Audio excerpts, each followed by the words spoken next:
옛날 우리나라는 이 반역의 죄를 범한 중죄인에게 삼족을 멸하는 형벌을 내렸습니다. 자손을 통해 대를 잇는 것을 중요시 여기던 우리들의 선조들은 그 처벌을 통해서 대를 잇지 못하게 되는 가장 큰 불행을 만나게 되었고요. 사실은 그보다 더 치욕적으로 생각하는 이유는 이제 조상들의 제사도 더 이상 드리지 못하게 됨으로 인해 돌아가신 조상들에게 가장 큰 죄를 짓게 되었다 하는 것이 그 마음의 가장 큰 아픔이었습니다. 이와 같은 형벌은 범죄한 당사자에게 조금의 인정이나 자비가 배려되지 않는 무척 가혹한 형벌입니다. 그래서 대개 반역의 죄를 저지른 경우에 그렇게 삼족을 멸하는 이 가혹한 형벌을 내리게 되어집니다. 사실 이스라엘 백성들은 왕이신 하나님께 대한 끊임없는 반역을 반복했지요.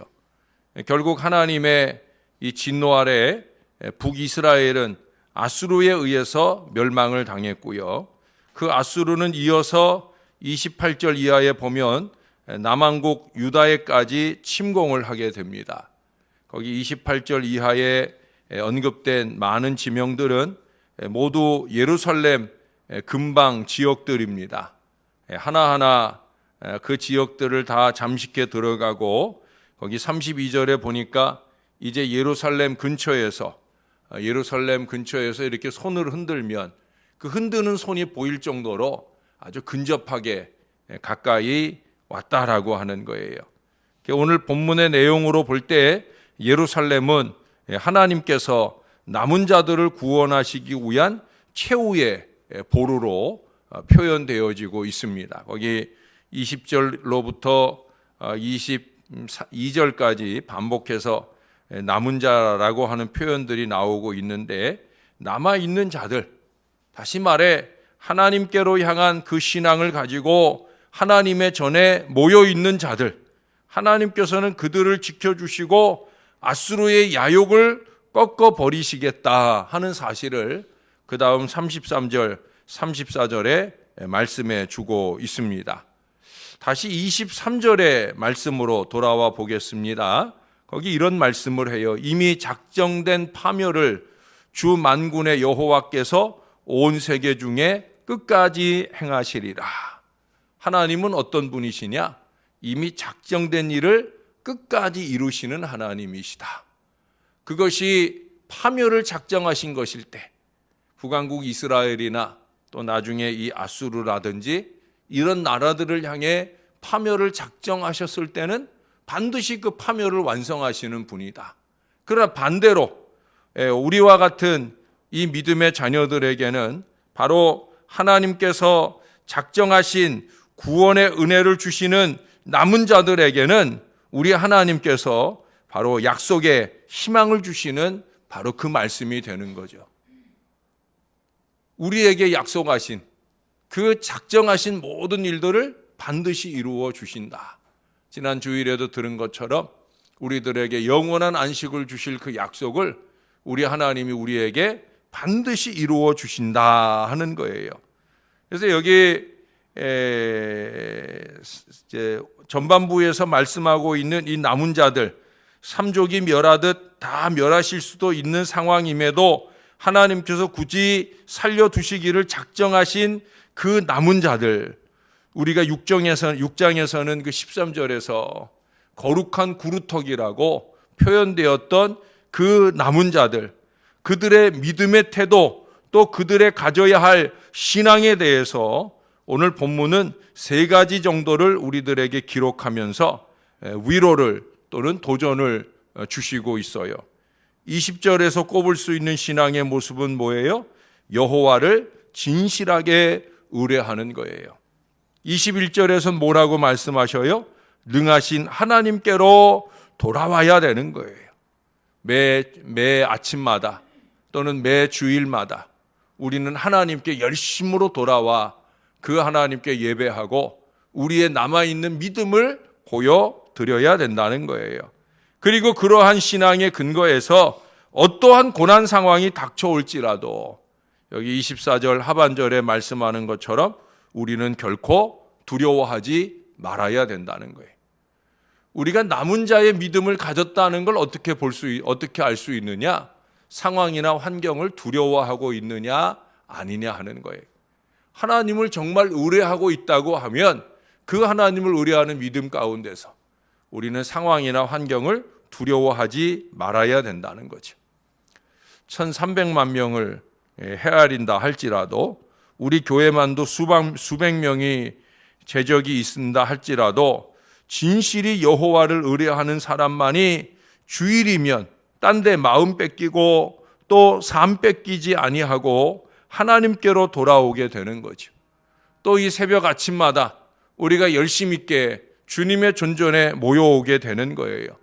평소에 이렇게 주일만이라도 또 여호와께로 귀환하는 그 믿음의 습관이 갖추어져 있는 사람이라면 고난 상황이 닥칠 때 여호와를 의뢰하고 두려워하지 않아야 된다는 거예요.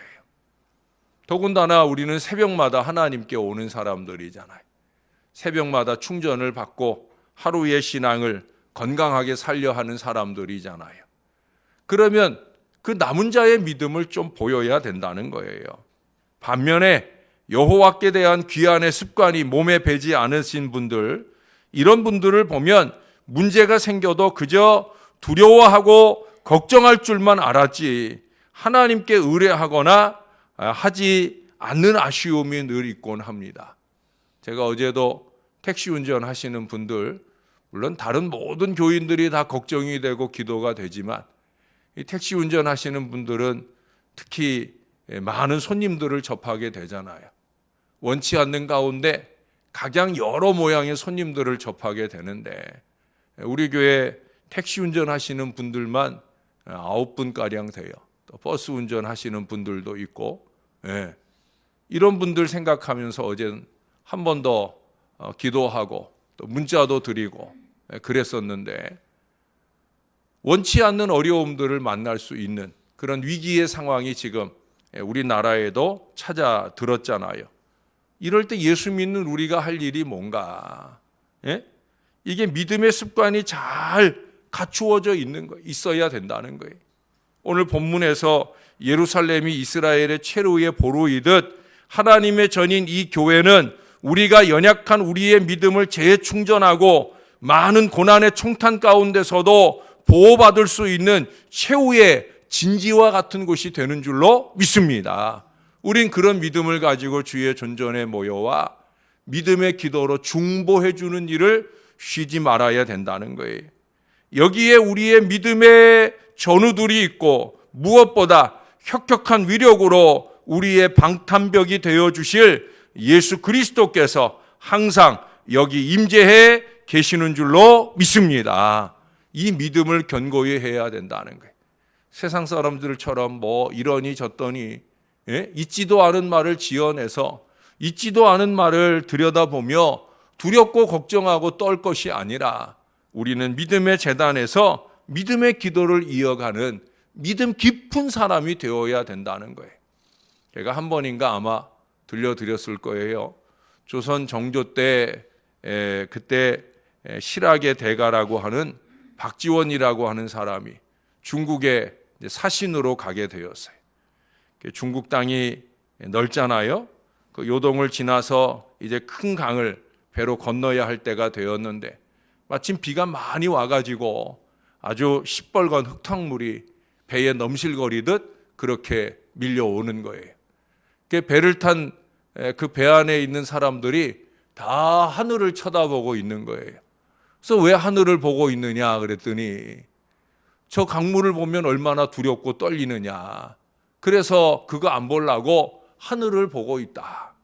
뭐 예수 믿는 사람이면 하늘 보고 하나님께 기도할 수 있겠다라고 생각이 되는데 뭐 그런 건 아니겠죠. 그저 보이는 것 때문에 두려워하고 싶지 않아서일 거예요. 근데 그날 밤에 이제 또 배를 타고 돌아오게 되는데 밤이니까 아무것도 보이진 않잖아요. 근데 사람들이 덜덜덜덜덜덜 떨고 있는 거예요. 그래서 왜 떨고 있느냐 물었더니 안 들리세요? 저 강물에 엄청난 소리가 들리지 않으십니까? 그래서 떨고 있다는 거예요. 그래, 그때 했던 연안 박지원 선생의 아주 유명한 말이 있어요. 제가 좋아하는 말입니다. 마음이 깊은 사람은 보고 듣는 것으로 인하여 흔들리지 않습니다 하는 얘기예요. 저는 그 말을 우리 믿음으로 바꿔서 말하죠. 믿음이 깊은 사람은 보고 듣는 것으로 쉽게 흔들리지 않습니다. 마음 깊은 사람보다 더 중요한 게 뭐예요? 믿음 깊은 거지요. 믿음 깊은 사람은 보고 듣는 것으로 쉽게 요동하지 않아야 되는 게 더더욱 더 중요한 거예요. 그게 믿음이고요. 그게 남은 자의 신앙이어야 하는 거예요. 저는 그래서 요동이 쉬운 사람, 의심이나 불평이나 원망이 쉬운 사람, 제가 그러잖아요. 믿음 없는 사람이라고. 그런 사람 가까이 하지 말라고까지 얘기하잖아요. 여러분, 믿음 깊은 사람은 보고 듣는 것으로 요동하는 사람이 아니에요. 하나님 의지하는데 왜 걱정하고 염려하느냐는 거죠. 배 안에 예수님께서 함께 하시는데도 두려워하던 제자들을 기억하십니까? 예수님께서 아니 계실 때는 가까이 그들에게 다가오시는 예수님 모습 때문에 또 두려워했던 그 제자들을 아십니까? 여러분, 예수님께서 그들에게 하셨던 말씀이 뭐예요? 이 믿음이 없는 자들아, 왜 두려워하느냐? 믿음이 없으면 두려운 거예요. 믿음이 없으면 걱정이 태산이 되는 거예요. 어쩌면 세상 속에서 인생의 항해를 이어가는 우리들의 모습이 그런 모습이 아닐까. 이러나 저러나 믿음의 깊이가 없어 쉽게 두려워하고 요동하는 사람, 그 요동을 또 휙책하는 사람, 그것은 남은 자가 될 수 있는 믿음이 결코 아니라는 거예요. 여러분, 남은 자에게 필요한 마음가짐은 뭐겠습니까? 그것은 바로 인내예요. 참고 기다리는 거죠. 하나님께서는 작정하신 일을 끝까지 행하시는 분이다 하는 사실을 믿고 기다리는 거죠. 그래서 인내가 중요한 마음가짐입니다. 그 인내라는 건 단순히 오래 참는 것만을 의미하지 않아요. 윌리엄 바클레이라고 하는 유명한 설교가, 주석가가 영국에 있어요. 저도 바클레이 주석이라고 하는 책을 가지고 있어요. 이분의 그 일학 가운데 이런 얘기가 있어요. 무척 속을 썩이는 교인 때문에 한 주간 동안 참 힘든 한 주간을 지나게 되었다는 거예요. 그리고 주일 설교를 하는 중에 이런 대목을 말하게 됩니다. 인내는 그저 어려운 일을 참는 능력뿐만이 아니라 역경을 영광으로 바꾸는 능력입니다. 인내는 그저 어려운 일을 참는 능력일 뿐만 아니라 역경을 영광으로 바꾸는 능력입니다. 그 훌륭한 설교가도 그 말씀을 하시고는 뒤로 돌아서서 눈물을 훔쳤다고 합니다. 그만큼 인내라는 게 쉽지 않다는 거죠. 믿음이 깊어도, 말씀이 깊어도 쉽지 않은 일이라는 거예요. 그러나 남은 자의 믿음을 가진 사람은 그 믿음의 인내를 보여야 된다는 거예요. 단순히 참아내고 끝나는 것이 아니라 그로 통하여 하나님께 영광을 올려드릴 수 있는 순간까지 가야 된다는 거예요. 사랑하는 여러분, 우리는 또 이 아침 다시금 우리의 믿음의 재충전을 위해 하나님 전에 이르렀어요. 또 한 주간 동안 세상의 삶에 살던 많은 주의 자녀들이 주일이 되면 믿음의 충전을 위해 주의 전을 찾을 거예요. 우리가 귀향의 주님 앞에 왔다고 하면 여호와를 분명히 의뢰하는 이 깊은 믿음을 우리 주님 앞에 좀 보여드려야 될 거예요. 그래서 다시 하루 또 한 주간의 항해 속에서 어떤 고난이 우리 가운데 찾아올지라도 결코 두려워하지 않을 그런 깊은 믿음으로 채움받고 돌아가는 남은 자들이 다 되시기를 주님의 이름으로 축원합니다. 아울러 우리에게는 또 하나의 사명이 있어요. 그게 뭐예요? 우리의 제단이 그러한 남은 자들로 언제나 넘치게 채워지는 은혜의 성전이 될 수 있도록 기도할 책임이, 기도할 아침이 늘 되어야 된다는 거예요.